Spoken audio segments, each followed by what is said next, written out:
BJP की B team Arvind Kejriwal है, Congress party है। मेरे साथियों, मेरे बुजुर्गों, एक एक वोट हाजी ताहिर साहब को डाल दीजिए। मेरी आप लोगों से अल्लाह के वास्ते गुजारिश है। साथियों, यहाँ पर भी मुसलमानों का भी वोट कम नहीं है। मैं आपको सही बता रहा हूँ, ये सिर्फ गुमराह करने का काम कर रहे हैं। कांग्रेस पार्टी को एक वोट भी मत डालिए, आम आदमी पार्टी को एक वोट मत डालिए। उवैसी साहब इंशाल्लाह, हमारी पार्टी, पूरी दिल्ली के लोग, असद साहब यहाँ पर हर आदमी से मिलेंगे, घूमेंगे पूरी तरीके से। अस्सलाम वालेकुम मेरे बुजुर्गों, दोस्तों, साथियों, ये 2020 के आसपास की बात है कि हमारे यहाँ से वार्ड नंबर 267 से निगम पार्षद हाजी ताहिर हुसैन थे। उस वक्त के अंदर हमारे यहाँ दंगा होता है और दंगे के अंदर हाजी ताहिर हुसैन साहब जो वहाँ पर दंगे को रोकने का काम करते हैं, लेकिन साथियों उन्हें दंगे में ही फंसा दिया जाता है। और यही केजरीवाल उन्हें ये कहते हैं कि पार्टी से निष्कासित कर देते हैं और उसके बाद उनको कहते हैं कि इनको डबल सजा होनी चाहिए। साथियों, ये बताइए आप कि मेहरौली से विधायक नरेश यादव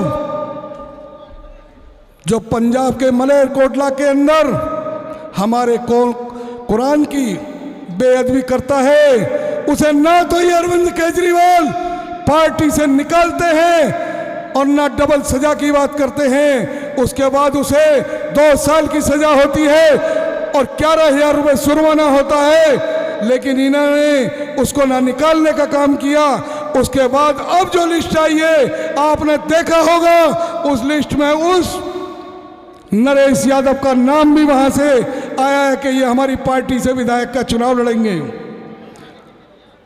साथियों, बड़े अफसोस की बात है कि जो हमारे दिल्ली के शेर कहलाते थे शोएब इकबाल साहब, उनको जरा भी अफसोस नहीं हुआ।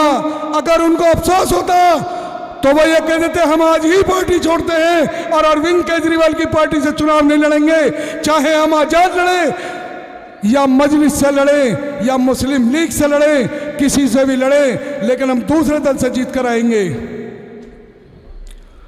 ओखले के विधायक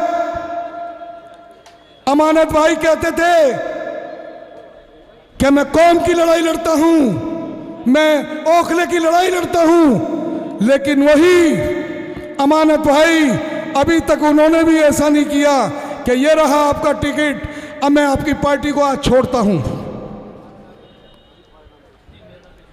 इमरान हुसैन साहब मंत्री जी को देखिए, मंत्री जी का एक जवाब नहीं आया, उन्होंने भी पार्टी नहीं छोड़ी। आपने देखा होगा जमुना पार के शेर कहने वाले हमारे मतीन भाई, उनके बेटे का टिकट हो जाता है और वो मतीन भाई आम आदमी पार्टी में जाते हैं और आम आदमी पार्टी से वो टिकट लेते हैं, उनके बेटे को दिलाते हैं। अभी तक मतीन भाई को भी शर्म नहीं आई कि मैं इस दल को छोड़ रहा हूं और मैं आजाद भी जीत जाऊंगा। वही जाफराबाद की जनता ने उनको 98 के अंदर जब उनका कांग्रेस से टिकट कटा था, वही सीलमपुर की जनता ने उन्हें आजाद जिताया था। क्या आज आजाद नहीं जीत सकते? क्या आज मजलिस से नहीं लड़ सकते? क्या मुस्लिम लीग से नहीं लड़ सकते? अरे किसी भी पार्टी से लड़िए, लेकिन इस पार्टी को छोड़ दीजिए। एक हमारे यहाँ आए हैं आदिल साहब, देखिए इनको भी जरा भी शर्म नहीं आई। अरे ये तो छोड़ देते पार्टी, लेकिन ये भी छोड़ते नहीं। इनको सिर्फ और सिर्फ भाइयों बुजुर्गों से इनको सिर्फ एमएलए बनना है, इन्हें सियासत करनी है, इन्हें एमएलए बनना है। मेरी सभी लोगों से गुजारिश है कि जितने लोग यहाँ पर बैठे हैं, जहाँ जहाँ ये लोग लड़ रहे हैं, हमारे जो कहते हैं हम मुसलमानों के हमदर्द हैं, इनका बायकॉट करिए, इनको वोट भी मत दीजिए। अभी आपने देखा होगा हमारे यहाँ के एक निगम पार्षद हैं सैफी साहब, हाजी खुसरो साहब, वो कहते हैं इसी कांग्रेस पार्टी के लिए कि ये कांग्रेस पार्टी, अभी मेयर के चुनाव थे तो मेयर के चुनाव में ये कहते हैं कि मेयर का चुनाव है, आप हाउस में मत जाइए, आप वोट मत डालिए, आप अपने घर बैठ जाइए। उनका स्टेटमेंट है, आप पढ़ लीजिए। मेरे साथियों, यही कांग्रेस वहां पर बीजेपी का मेयर बनाना चाहती थी। बीजेपी की बी टीम अरविंद केजरीवाल है, कांग्रेस पार्टी है। मेरे साथियों, मेरे बुजुर्गों, एक एक वोट हाजी ताहिर साहब को डाल दीजिए। मेरी आप लोगों से अल्लाह के वास्ते गुजारिश है। आपने देखा होगा आज 5 साल के आसपास हाजी ताहिर साहब को जेल के अंदर हो गए हैं, अभी तक बच्चे कैसे बिलख रहे हैं उनके।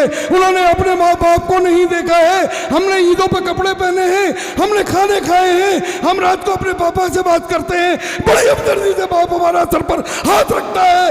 लेकिन उसमें उस बाप को देखिए जो बेटे और बेटियां, उनका हाल देखिए कि आज एक बाप उनके साए पर नहीं है, कितनी दूर जेल काट रहा है। मेरे साथियों, बुजुर्गों, मुझे आपको अल्लाह का वास्ता है, कल से निकल जाइए पूरे क्षेत्र में। आप लोग जाइए, मैं आप लोगों से अल्लाह के वास्ते भीख मांगता हूँ, एक एक बोतल ताहिर हुसैन साहब को डाल दीजिए। आप घर जाकर सोचना, जब हम घर जाते हैं तो हमारे बच्चे कहते हैं पापा कहाँ हो, पापा आए नहीं, पापा गए नहीं। लेकिन वो बेचारे बच्चे, वो बच्चे किसको पापा कहें, वो बेचारी किसको कहें, किससे कहें। एक बुजुर्ग बाप, एक बेटा जिसका 5 साल से जेल के अंदर हो, उस पर क्या बीतती होगी। साथियों, आज रात जाकर सोच लीजिए, यहाँ से जाकर एक एक वोट डाल दीजिए। यहाँ के कुछ नेता ये कहते हैं कि बीजेपी जीत जाएगी ताहिर हुसैन साहब और मजलिस को, कहते हैं 25 से 30 हजार वोट उधर से मिल रहा है। साथियों, यहाँ पर भी मुसलमानों का भी वोट कम नहीं है। मैं आपको सही बता रहा हूँ, ये सिर्फ गुमराह करने का काम कर रहे हैं। कांग्रेस पार्टी को एक वोट भी मत डालिए, आम आदमी पार्टी को एक वोट मत डालिए। आज हमारे राष्ट्रीय अध्यक्ष जनाब असदुद्दीन ओवैसी साहब आ रहे हैं। ओवैसी साहब इंशाल्लाह, हमारी पार्टी, पूरी दिल्ली के लोग, असद साहब यहाँ पर हर आदमी से मिलेंगे, घूमेंगे पूरी तरीके से। पूरी पार्टी इनके साथ खड़ी है। इंशाल्लाह आप लोग भी खड़े हो जाइए और एक एक वोट ताहिर हुसैन साहब को, हमारी मजलिस पार्टी को पतंग के निशान पर बटन दबा दीजिए। खुदा हाफिज, अस्सलाम वालेकुम। ये थे आपके सामने नॉर्थ ईस्ट दिल्ली के अध्यक्ष असगर अली अंसारी साहब। और आपके कैंडिडेट ताहिर हुसैन साहब को जिताकर अपना इतिहास बना दीजिए कि दिल्ली में हमने मजलिस को कामयाब बनाया। जज़ाकल्लाह खैर, शुक्रिया।